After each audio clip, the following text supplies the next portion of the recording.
Proclamação do Evangelho de Jesus Cristo segundo Lucas.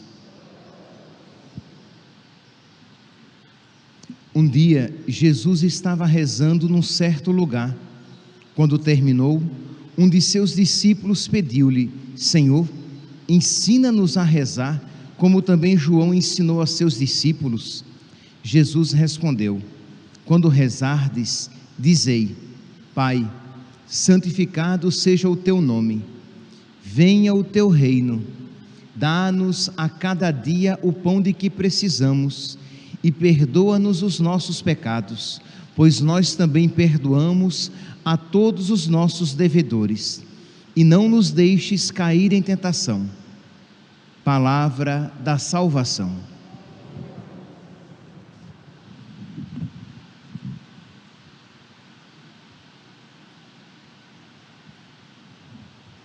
Caríssimos irmãos e irmãs, estamos celebrando a quarta-feira da 27ª semana do tempo comum, e o Evangelho de hoje, continuando a leitura do Evangelho de São Lucas, nós estamos no capítulo 11, e é interessante que São Lucas, este trecho em que São Lucas ensina a oração, vem logo depois daquele evangelho de ontem, em que nós ouvimos Jesus dizendo, repreendendo Marta, que se agitava com muitas coisas, e dizendo que Maria tinha escolhido a melhor parte, e que esta não lhe seria tirada, a oração. Maria, irmã de Marta, tinha escolhido Jesus, está aos pés de Jesus, e isto não lhe seria tirado. Logo depois, então, vem esse evangelho que diz que Jesus estava rezando, e isso deve ter despertado um interesse, uma admiração, que os discípulos vieram e pediram: Senhor, ensina-nos a rezar, como também João Batista ensinou os seus discípulos. Eles pediram então que Jesus ensinasse, porque eles ficaram tocados com a atitude de Jesus em oração. Então aqui, meus irmãos, depois do episódio em que Jesus elogia Maria e repreende Marta, e aqui os discípulos que pedem que Jesus lhes ensine a rezar, sem sombra de dúvidas, a igreja, escolhendo este evangelho, a igreja quer nos ensinar a importância da oração. E, meus irmãos, nós falamos isso e infelizmente parece que não cai adequadamente no nosso coração esta verdade. Por quê? Porque infelizmente hoje em dia, nós iremos encontrar pessoas de igreja, pessoas de missa frequente, mas que não têm oração. E, meus irmãos, se nós não tivermos oração, nós não resistiremos à sedução do mundo, à sedução do maligno. Vocês vão encontrar pessoas que têm liderança na igreja, que participam com muita frequência da Santa Missa, que têm vida sacramental, isto é, que não estão necessariamente comungando em pecado mortal, não, se confessam, recebem o sacramento, mas não têm vida de oração, sabem até falar sobre oração, poderiam até falar sobre a importância da oração. E aqui, vamos lá, vamos começar de cima, no sentido de que isso pode ser padre, isso pode ser ministro extraordinário da comunhão eucarística, catequista, coordenador de grupo, de pastoral, isto é, pessoas que têm uma certa proximidade com Deus e com a igreja,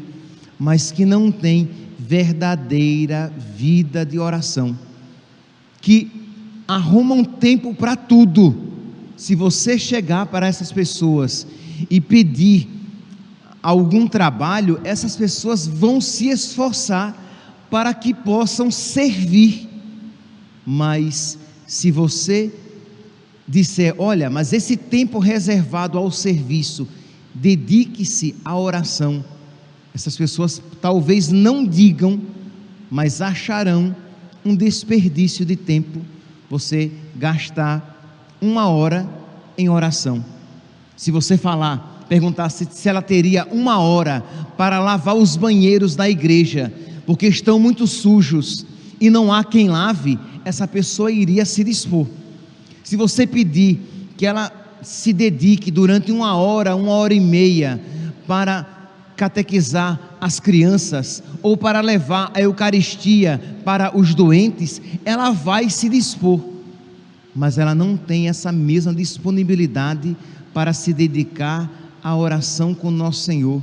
E meus irmãos, se nós não tivermos amizade com Deus, intimidade com Deus, nós não resistiremos às seduções do mundo e seremos sempre católicos cristãos bem superficiais, que não obstante a frequência aos atos religiosos, não conseguem se aprofundar. Reza, se houver, por exemplo, um momento de adoração na igreja, um grupo de oração, ela vai rezar, mas vai rezar porque todo mundo está ali rezando também, mas a oração particular, a oração pessoal, a oração íntima, ela não sabe como fazer, que quando para, a cabeça se agita pela falta de intimidade com nosso Senhor. Então, meus irmãos, aqui quando nós ouvimos então os discípulos que chegam a Jesus e dizem, Senhor, ensina-nos a rezar, nós também precisamos dizer com toda a humildade a nosso Senhor, meu Deus, me ensina a rezar. Se você, meu santinho, minha santinha, ao receber Jesus na Eucaristia, se você voltar para o seu banco, ali se sentar, se ajoelhar e você começar a suplicar a nosso Senhor e a suplicar cada vez mais no profundo do seu coração, Jesus, me ensina a rezar. Eu não sei rezar, Jesus, eu me disperso, a minha amizade contigo é tão superficial, eu te amo tão pouco, porque é próprio de quem ama querer estar a sós com a pessoa amada, é próprio de quem ama querer ter intimidade com a pessoa amada. E se você não quer estar a sós com o nosso Senhor, você quer apenas estar no grupo, se você não deseja intimidade, muito pelo contrário, toda intimidade é até temida, isso é sinal de que o seu coração ele está distante, de que o seu amor, se houver, é bem fraquinho, é bem xoxinho, é bem liquefeito, é bem diluído, não é um amor consistente. E é claro que quando vierem as seduções do mundo, as perseguições do mundo, as dificuldades do mundo, você não resistirá. Então, meus irmãos, uma primeira palavra diante do Evangelho de hoje: pedir a Deus o dom da oração. Nós pedimos a Deus tantas coisas, mas precisamos pedir a Deus e pedir a Deus a cada dia, porque crescer na intimidade com Deus, enquanto neste mundo estivermos, sempre poderemos crescer. Então pedir, Jesus, me ensina a rezar, Jesus, me ensina a amizade contigo, Jesus, me ensina a te amar, Jesus, leva-me a águas mais profundas, Jesus, eu quero crescer no amor contigo, eu quero te amar de verdade. E quanto mais verdadeira for esta súplica, mais eficaz será a ação de nosso Senhor na sua alma. Pois bem, então hoje os discípulos pedem que Jesus lhes ensine a rezar, e Jesus lhes ensina o Pai Nosso, que não é apenas, digamos, uma maneira, Jesus nos ensina o que nós devemos pedir, mas até mesmo a ordem do que devemos pedir. São 7 pedidos no Pai Nosso. Pai nosso que estais nos céus, santificado seja o vosso nome. Venha a nós o vosso reino. Seja feita a vossa vontade, assim na terra como no céu. O pão nosso de cada dia nos dai hoje. Perdoai-nos as nossas ofensas, assim como nós perdoamos a quem nos tem ofendido. E não nos deixeis cair em tentação, mas livrai-nos do mal. Amém. Então são 7 pedidos. O Pai Nosso aqui apresentado por São Lucas é um Pai Nosso mais resumido, mas que nós iremos encontrar em São Mateus a versão completa, extensa. E eu gostaria de hoje pegar o último pedido. Eu falei, é verdade, o Pai Nosso está apresentado em ordem, em que até mesmo de importância. Pai Nosso que estás nos céus, santificado seja o vosso nome. É verdade, sem sombra de dúvidas, o primeiro pedido é o mais importante, mas o último não é desnecessário, não é simplesmente insignificante. Esta súplica que nós devemos pedir com atenção e coração: livrai-nos do mal. No catecismo, no número 2850, vocês podem pegar lá o catecismo e ele vai falar, vai apresentar o Pai Nosso. Essa parte, livrai-nos do mal, está a partir do número 2850.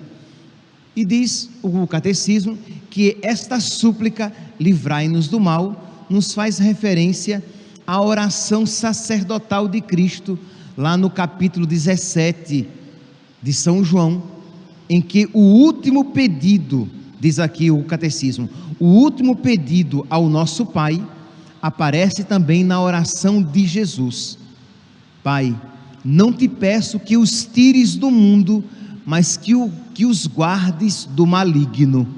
Então Jesus pediu na oração sacerdotal que Deus nos livrasse do mal, que Deus nos livrasse do maligno. E que é o que? O maligno, na Sagrada Escritura, na tradição da igreja, no ensinamento da igreja, é uma pessoa, é o anjo inimigo de Deus, é Satanás. Neste pedido, o mal não é diz aqui o catecismo no número 2851, o mal não é uma abstração, como simplesmente a ausência de um bem. Não, o mal aqui designa uma pessoa, Satanás, o maligno, o anjo que se opõe a Deus. Então, quando nós rezamos, mas livrai-nos do mal, nós estamos pedindo, mas livrai-nos do maligno, livrai-nos do sedutor, livrai-nos de Satanás, livrai-nos daquele que quer a nossa perdição, livrai-nos daquele que é vosso inimigo e que é meu inimigo também. E o catecismo aqui vai dar algumas denominações, vai chamá-lo de homicida, segundo São João capítulo 14, o homicida, o mentiroso e o pai da mentira, João capítulo 8, o sedutor, segundo o livro do Apocalipse, capítulo 12, versículo 9, o maligno, em João 14, e 1 João capítulo 5, o maligno, aquele que nós sabemos que somos de Deus, e que o mundo inteiro está sob o poder do maligno, isto é, este mundo de pecado está sob o poderio de Satanás, do maligno, do príncipe deste mundo, como chama as Sagradas Escrituras. E, meus santos, com certeza nós podemos dizer que nunca na história cristã, nunca o mundo esteve sob o maligno como atualmente. Na história cristã, nunca o diabo foi tão príncipe primeiro, foi tão dominador, foi tão enganador do mundo como atualmente. Nós podemos ver a ação do diabo, do maligno, do sedutor, do mentiroso, do pai da mentira neste mundo de uma maneira tão ampla. Nós podemos ver nas artes, na música, na pintura, na escultura, o quanto hoje em dia ele tem se propagado nesses meios que influenciam multidões.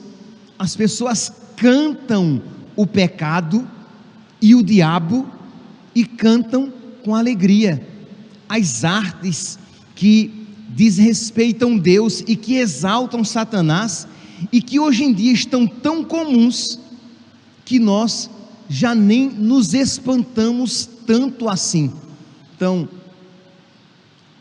a música, a dança, quadros, pinturas, esculturas, filmes, o quanto se exalta, o quanto muitos filmes têm até uma linguagem subliminar em que se vê ali uma exaltação do diabo e um desprezo de Deus. Nós vimos um pouco estarrecidos, mas não tão espantados assim, uma escola de samba em que Deus, Jesus Cristo, ele era ultrajado e o diabo exaltado, e as pessoas na passarela do samba, e as pessoas vendo aquilo, aplaudindo, achando lindo, achando arte, e os meios de comunicação defendendo aquilo, defendendo não apenas a liceidade, mas a beleza daquilo. Então nós vemos o quanto o diabo fincou as suas garras no mundo, o quanto hoje em dia nós podemos dizer que ele é príncipe deste mundo, que enganou a muitos, de modo que quando nós então rezamos o Pai Nosso, nós pedimos então a Deus que Ele nos livre do maligno, que Ele nos livre de que nós sejamos ludibriados, de que nós sejamos enganados. Mas se nós não tivermos vida de oração, pouco a pouco isso vai se tornando algo mais ou menos normal. Isto é, nós não iremos nos espantar tanto assim. Imagine, meus santos, há 100 anos falar de divórcio seria algo trágico, um pecado muito grave. Hoje em dia, isso se tornou tão comum que é até um valor, e nós achamos algo muito natural. A infidelidade, a traição, antigamente, há uns 50, 70 anos, era algo terrível. Hoje em dia é relação aberta, recebe até uma outra terminologia, é relação aberta, é trisal, é poliamor, aquilo que nós chamaríamos de promiscuidade. Mas o príncipe deste mundo tem enganado tanto as pessoas que elas vão achando isso cada vez mais normal, comum. Não tenhamos dúvidas, se não houver uma intervenção de Deus, daqui a 50 anos, daqui a 30 anos, a ideologia de gênero, ensinar às crianças de que elas podem ser o que elas quiserem, de que não é porque um homem nasceu homem que ele será homem, ele pode ser o que ele quiser. Isso será incutido de tal maneira na cabeça das pessoas que será algo tido como natural, normal. Isto é, um homem casar com uma mulher, um homem casar com um homem que se acha mulher, uma mulher que se acha homem, ou um homem que não sabe o que é, e uma mulher também que não sabe o que é, que está aberto a tudo e a qualquer coisa. Será apenas mais uma expressão do amor, porque o que vale é o amor, e amor aqui sendo compreendido como uma realidade mais ampla, laxa e desregrada. Vai passar uma geração e isso será incutido como algo normal, mas livrai-nos do mal. Se nós perdermos, repito, se nós perdermos este contato com Deus, eu não estou falando se nós perdermos o contato com a doutrina, porque se nós perdermos o contato com Deus, a doutrina será vista como retrógrada, como ultrapassada, como dura demais. Como dura demais. Nós refletíamos a respeito disso, a respeito do divórcio, quando os fariseus vão apresentar a Jesus o divórcio, porque eles eram a favor do divórcio, e os discípulos, quando ouviram Jesus falando contra o divórcio, disseram: é melhor não casar, porque acharam aquilo duro demais. Então a questão aqui não é que nós tenhamos uma clareza doutrinal, precisamos ter uma clareza doutrinal, mas se nós não tivermos uma intimidade com Deus, os mandamentos de Deus vão se apresentar como maus, chatos, antipáticos, como nós não diremos mais a lei do Senhor Deus é perfeita, mas diremos a lei do Senhor Deus é imperfeita. Os mandamentos do Senhor são tristes, são incorretos, porque o nosso coração terá sido pervertido, ludibriado, modificado. No livro do profeta Isaías, no capítulo 5, no versículo 20 ao 22, diz: ai dos tempos, e ai daqueles que dizem ao bem mal, e ao branco preto. Isto é, ai dos tempos em que a virtude será má, e a maldade será virtude. Nós estamos neste tempo. O príncipe deste mundo, o maligno, o mentiroso, o pai da mentira, está tão atuante nos tempos atuais, em que o pecado é apresentado como virtude, como algo que deve ser vivido, praticado, imitado, e a virtude como crime, a virtude como algo mal. Se você fala a respeito da fidelidade, se você fala a respeito do amor à vida, isso é tido como um discurso de ódio. Se você chama o pecado de pecado com o seu nome, isso é tido como um discurso de ódio, que será criminalizado mais cedo ou mais tarde. Mas a maldade é cada vez mais exaltada. Muda-se o nome, pensando-se que com isso muda-se a natureza. Então você mata os seus países cristãos, como Holanda, Suíça, Bélgica, Colômbia, Luxemburgo, matam os pais, e isso se chama o quê? Morte doce, a eutanásia, morte digna, morte indolor. Mas isso é o quê? Você tornou os seus pais descartáveis, você se livra deles matando-o, e isso se torna o quê? Um valor, algo a ser imitado, próprio de nações progredidas, de nações que um dia foram cristãs, mas que não mais o são. O suicídio, que não se deve nem sequer falar o nome, porque é feio, se tornou o quê? Morte assistida, morte acompanhada. Uma pessoa desesperada, que ao invés de ser ajudada a sair do seu desespero, ela é levada à morte, e nós iremos encontrar várias nações que isso promovem como se fosse um valor. Percebe? Tudo é mudado. Por quê? Porque o príncipe deste mundo, o maligno, o mentiroso, mudou-lhes de tal maneira, corrompeu-lhes de tal maneira a inteligência, que eles veem o mal como o bem, e o bem como o mal. Mas livrai-nos do mal. Nós rezamos todos os dias no nosso Pai Nosso. Livrai-nos da mentira do maligno, livrai-nos desta mentalidade mundana, livrai-nos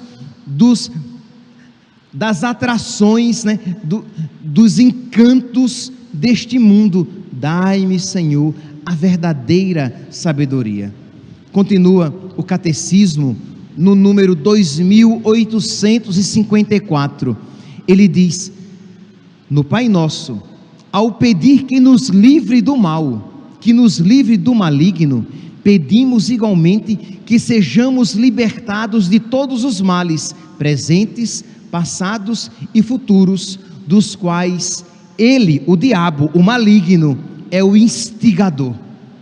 Então pedimos que Deus nos liberte de tudo isso, para que nós vejamos a verdade, para que nós amemos a verdade, e para que nós busquemos a verdade. Senão, estaremos de tal maneira nas garras do maligno, que nós iremos nos sentir seduzidos pelo mal, como se aquilo fosse um bem. Continua o catecismo: neste último pedido, a igreja traz toda a miséria do mundo diante do Pai, e cada um, diante deste pedido, pode apresentar a Deus toda a sua miséria, todas as suas feridas. Quando você vê, você sabe, tenho certeza que você sabe, que muitas vezes você se sente inclinado ao mal, e você sabe que é mal. Pois bem, apresente a Jesus, você ainda sabe que é mal, e na sua oração você diz: meu Deus, misericórdia, o meu coração ainda é seduzido por esses males, livrai-me do mal. Meu Deus, misericórdia, eu ainda me sinto atraído pelo pecado, mas eu não quero o pecado, livrai-me do mal. Meu Deus, misericórdia, eu ainda sou escravo dos vícios, mas eu não quero ser escravo dos vícios, livrai-me do mal. E quando você reza pelos seus, você pede a Deus que os livre do mal, dos seus filhos, que são escravos do pecado, dos seus pais, aquelas pessoas por quem você intercede, você reza: livrai-o do mal, livrai-o das seduções do mal. Ele se encaminha para o pecado, feliz da vida, feliz achando que naquilo está a felicidade. Livrai-o do mal, livrai-o da mentira, livrai-o do engano, livrai-o do maligno. Continua e termino: com a libertação dos males que oprimem a humanidade, a igreja implora o precioso dom da paz e a graça de esperar perseverantemente o retorno de Cristo. Isto é, de que nesta súplica de que Deus nos livre do mal, Ele infunda em nós essa esperança e essa expectativa do céu, da vinda de Cristo. Por fim, o catecismo nos mostra que esta súplica está presente também em toda a missa, não apenas no Pai Nosso, mas naquele momento que o sacerdote reza: livrai-nos de todos os males, ó Pai, e dai-nos hoje a vossa paz. Ajudados pela vossa misericórdia, sejamos sempre livres do pecado e protegidos de todos os perigos, enquanto, vivendo a esperança, aguardamos a vinda do Cristo Salvador.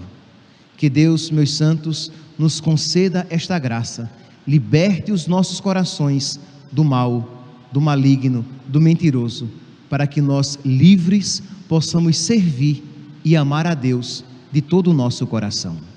Louvado seja nosso Senhor Jesus Cristo, para sempre seja louvado.